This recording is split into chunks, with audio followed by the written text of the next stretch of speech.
బుచ్చయ్య ఆనంద Lahari 40 years in politics. రాజకీయాల్లో ఉన్నవాళ్ళు అయితే ఆవేశంగానో లేదంటే కూల్గా తమ పని తాము చేసుకుపోతూ ఉంటారు. కానీ బుచ్చయ్య చౌదరి మూడో రకం.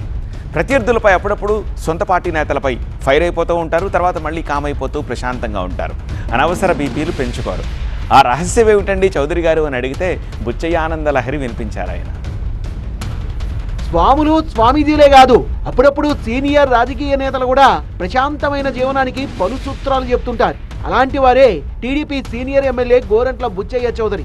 రాజకీయాల్లో ఉండి కూడా ఇంత ప్రశాంతంగా ఎలా ఉన్నారంటే తనదైన శైలిలో సమాధానం చెప్పారు బుచ్చయ్య చౌదరి. తనకు సంపాదించాలన్న ఆశ లేదన్నారు, పోయిందన్న బాధ లేదన్నారు. ఈ రెండూ లేకపోయినాక జీవితం చాలా ప్రశాంతంగా ఉంటుందంటున్నారు ఆయన. ప్రశాంత జీవితం తృప్తి అనేది ఉండాలి, సంపాదించాలన్న ధ్యాస లేదు, పోయిందన్న బాధ లేదు. ముందు మనసులో ఏముండాలంటే ప్రశాంతం ఉండాలి. ఓకే చేద్దాం, ఓ ప్రయత్నం చేద్దాం. పలానా వచ్చారు, రామనారాయణ వచ్చారు అడిగాడు, మనాళ్ళు వచ్చారు అడిగారు, పని చేయడానికి ప్రయత్నం చేస్తాం. 100% ప్రయత్నం. చిన్న చీట్ల బ్యాగ్ ఇచ్చినా జేబులో పెట్టుకుని పని చేస్తాం. ఏమి ఆశించను, ప్రతిఫలం వాళ్ళు వచ్చి మనకు థ్యాంక్స్ చెప్పారు, ఆశించను. ప్రశాంతమైన జీవితం ఓకే, మరి మీ ఆరోగ్య సూత్రం ఏంటో అది కూడా సెలవివ్వండి అనగానే తన ఆరోగ్య రహస్యాన్ని చెప్పేశారు బుచ్చయ్య చౌదరి.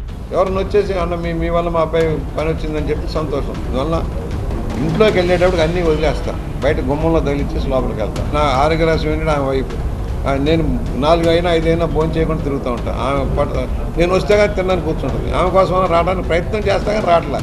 పొద్దున బ్రేక్ఫాస్ట్ చేసి పంపిస్తుంది, జ్యూస్ ఇస్తారు, ఫ్రూట్స్ ఇస్తారు. రాని పదవులపై ఆశలు పెట్టుకోవద్దని, అనవసరంగా ఆరోగ్యం పాడు చేసుకోవద్దని చెప్పారు బుచ్చయ్య.